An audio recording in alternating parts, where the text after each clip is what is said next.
Welcome back to this channel where every day there is a new reading from the Jamaican New Testament.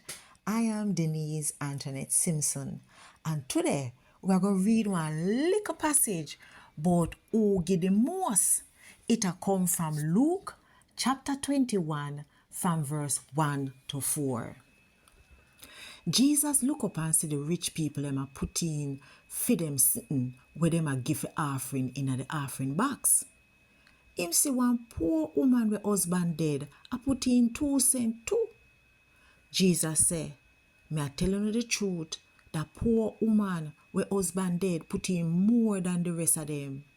All of them people are give for them offering out of where them have to spare. But that woman yeah, even though she poor, she give everything where she have. A God word this.